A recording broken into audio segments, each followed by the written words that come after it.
Bonjour, docteur Alain Moreau. Merci beaucoup d'être avec nous. Vous travaillez au centre de recherche du CHU Sainte-Justine au Canada. Vous êtes chercheur à l'Université de Montréal. Vous travaillez sur cette pathologie depuis une bonne dizaine d'années.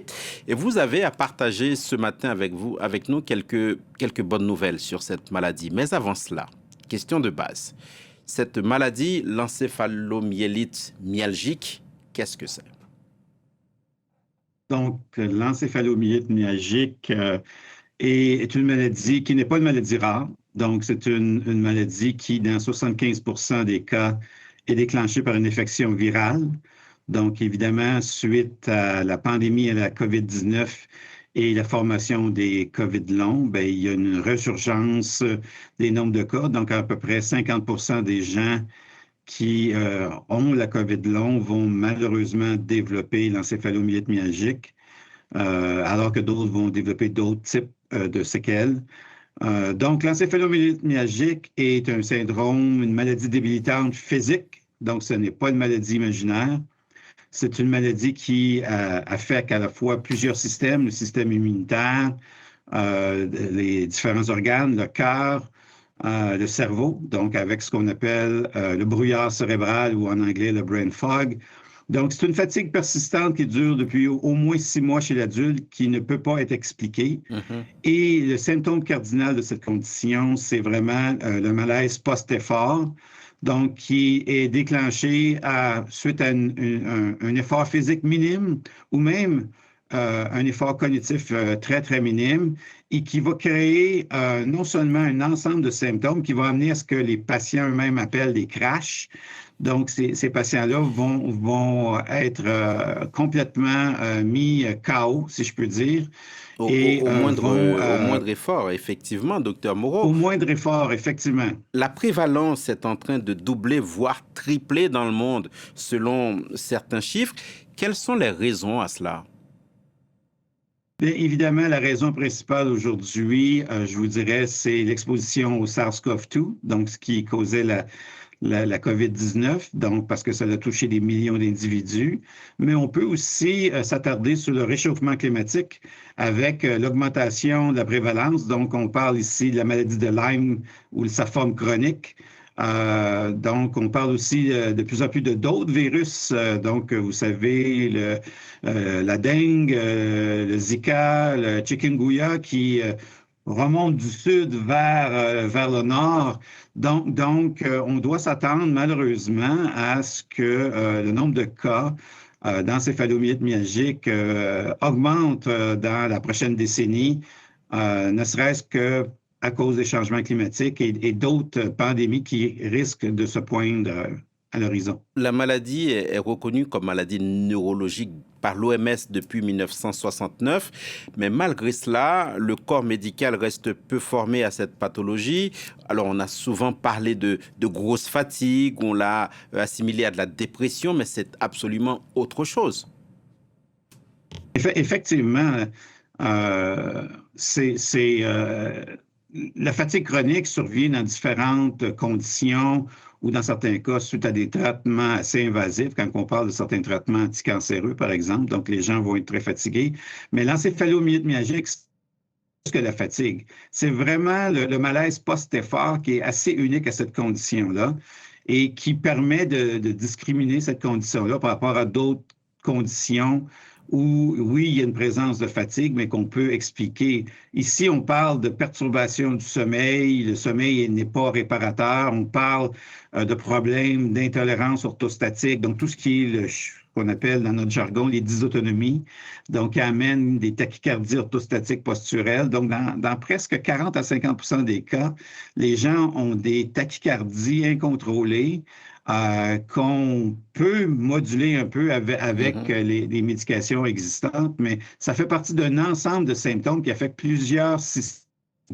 Donc, c'est très, très invalidant pour les personnes qui en souffrent. Avec des malades souvent qui ont l'impression d'être abandonnés à leur sort, docteur Moreau, ils essayent de se faire entendre. Je vous propose d'écouter rapidement un extrait d'une petite vidéo réalisée par des personnes souffrant de cette maladie, en tout cas par leurs proches, leur famille. On se retrouve dans quelques secondes, si vous le voulez bien. Alors, tu l'as vu ma vidéo? T'as compris? Pourtant, je suis toujours pas aux infos. Même ma famille est prête à enlever le haut. Je suis sûre que tu me connais. Tu connais ma mère, ma fille, j'étais ton voisin. Et puis, tu ne m'as plus vu. Tu crois que j'ai déménagé et pourtant, je suis toujours là, dans mon lit, enfermée. Je suis Julia, Lise, Gabi, Nadine, Quentin. Je souffre d'encéphalomyélite myalgique. Extrait d'une petite vidéo de malades souffrant de cette maladie, l'encéphalomyélite myalgique. Docteur Alain Moreau, on a parlé d'errance médicale tout à l'heure, puisque cette maladie a beau être reconnue, le corps médical n'est pas formé à cela aujourd'hui. Comment est-ce qu'on explique ça aussi?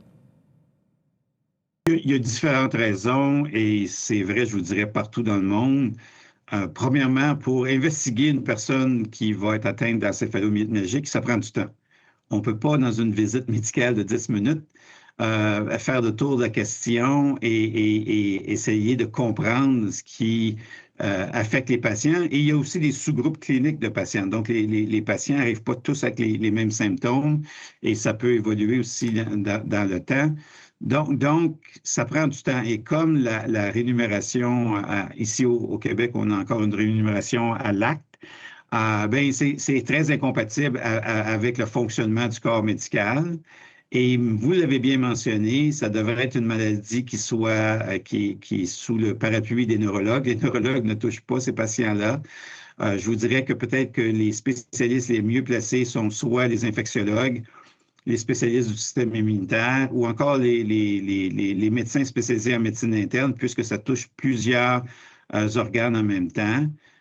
Souvent, les cardiologues vont être invités à intervenir pour tout ce qui va être le volet dysautonomie, mais il faut aussi avoir une approche un peu plus globale parce qu'il y a d'autres systèmes qui sont invalidés dans cette maladie. Docteur Alain Moreau, maladie orpheline, on l'a dit aussi, pas de traitement curatif connu à ce jour, pas non plus de tests de dépistage fiables. Ça, c'est pour le côté ombre, on va dire, de notre interview. On passe maintenant au côté lumière. Il y a des pistes de solutions pour les malades, des pistes que vous connaissez bien puisque vous travaillez dessus. Qu'est-ce que vous pouvez nous en dire ce matin sur l'antenne de France 24?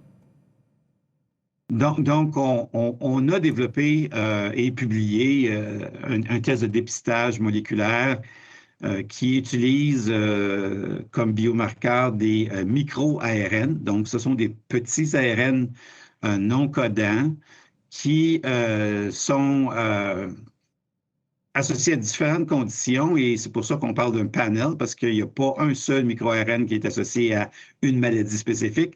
Mais lorsqu'on regarde la signature obtenue pour les personnes atteintes d'encéphalomyélite myalgique, on est capable à presque 100% aujourd'hui à diagnostiquer la maladie non seulement en disant qui est atteint d'encéphalomyélite myalgique, mais aussi de quel sous-groupe de patients qui vont être associés à des symptômes plus persistants, comme par exemple la tachycardie orthostatique ou les dysautonomies, par exemple, mais aussi de discriminer cette condition-là avec des maladies apparentées comme la fibromyalgie.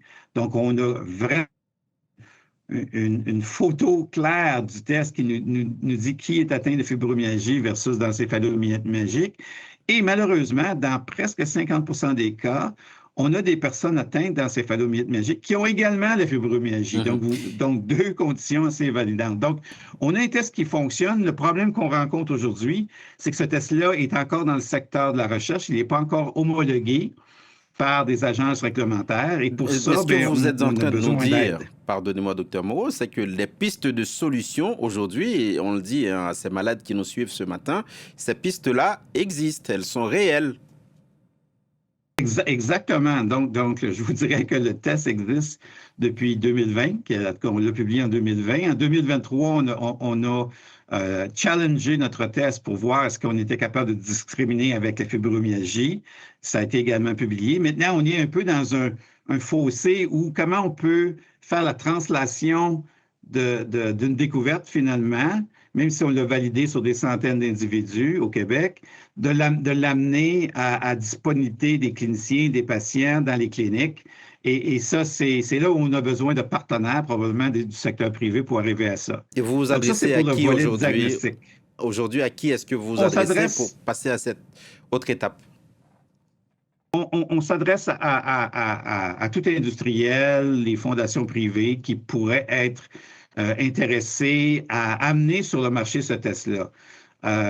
Vous savez que même si j'ai un certain financement important pour mon programme de recherche, je ne peux pas tester de façon clinique les personnes qui viennent à moi et encore moins les gens qui viennent de l'étranger. Donc, chaque semaine, je reçois des demandes soit de cliniciens français ou de patients français. Et c'est pour ça que le réseau Akensimi que je dirige a comme partenaire Million Missing France. Et nous les remercions de ce partenariat. Mais en finalité, ça va être important de trouver les bons partenaires qui puissent amener en clinique les tests. Et je vous dirais que demain matin, on pourrait transférer ces tests-là dans n'importe quel laboratoire diagnostique certifié. Donc, la solution est là, elle existe. Il s'agit juste de l'éprouver dans différentes populations et d'obtenir une certification auprès d'agences réglementaires. Puissiez-vous être entendu. En un mot, docteur Alain Moreau, quel est votre message pour les patients, les malades? Nous avons beaucoup avancé au cours de la dernière décennie, je vous dirais, et vous allez voir de plus en plus, et c'est le cas, il y a des essais cliniques.